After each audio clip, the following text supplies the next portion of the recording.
ډېرو زیاتو ملګرو رابطې وکړلې چې یاره د شوګر دپاره څه وظیفه وښایه. د شوګر دپاره یو زبردسته وظیفه در کومه. څوک چې دا آیات د هر منځه نه پس 100 پیروي نو انشاءالله العزیز شوګر به نه وي. بسم الله الرحمن الرحیم. السلام علیکم ورحمت الله وبرکاته. امید در وکوم چې تاسو ټول په ټیک ټاک کې د صحت نه مزې اخلئ. الله پاک دې تاسو خوشحاله او تر او تازه ساتي. نن چې محترمو کوم وظیفه ده دا ډیره زیاته بهترینه وظیفه ده. اکثر خلک داسې وي چې په دې مرض کې دا مبتلا وي او ډېر ملګري داسې وي چې هغوی رابطې هم کوي چې یاره د شوګر دپاره څه علاج موږ ته وښایه، د شوګر دپاره څه وظیفه موږ ته وښایه چې څه داسې وکړو چې زموږ دا شوګر دا نارمل شي او داسې واقعیږي نه.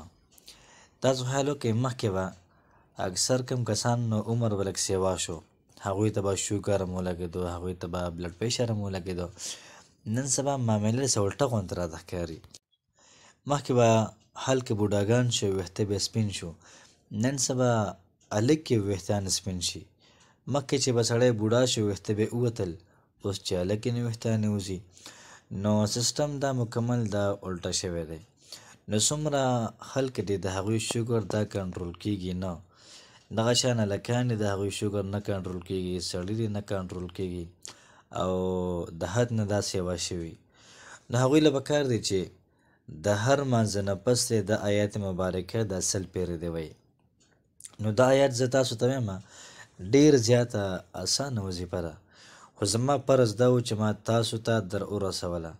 ستاسو فرض به دا وي چې د اورېدو نه مخکې تاسو مخکې خلکو سره شیر کړئ، ځکه ستاسو په یو شیر باندې د چا ژوند دا بچ کېدی شي. ستاسو په یو شیر باندې د چا پلار له الله پاک ژوند ورکولی شي. ستاسو په یو شیر باندې د چا د سترګو یخوالی هغوی د زندګي لګي. نو بالکل په دې کې شومتیا دا مه کوئ. نو کوم سړی چې د هر منځه نه پس د آیات مبارکه 100 پیرې وایي لیس لها من دون الله کاشفه، چې کله لمونځ وکړي او د مانځه سلام وګرځي نو د هغې نه بعد به 100 پیرې لیس لها من دون الله کاشفه، لیس لها من دون الله کاشفه. د هر مانځه نه بعد څوک چې دا 100 پیرې وایي نو دې انسان ته به شوګر دا نه لګي.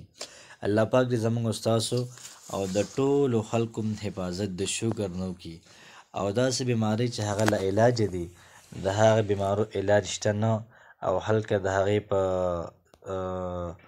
هغه کې ډېر زیات خلک بې فکره دي. نو الله پاک دې داسې بیمارو نه موږ بچ کړي چې د هغې علاج شته نه. د چا چې شوګر وي، د چا چې څونه مسلې وي، الله پاک دې د ټولو اورېدونکو ټولې مسلې دا ختمې کړي. السلام علیکم ورحمت الله وبرکاته.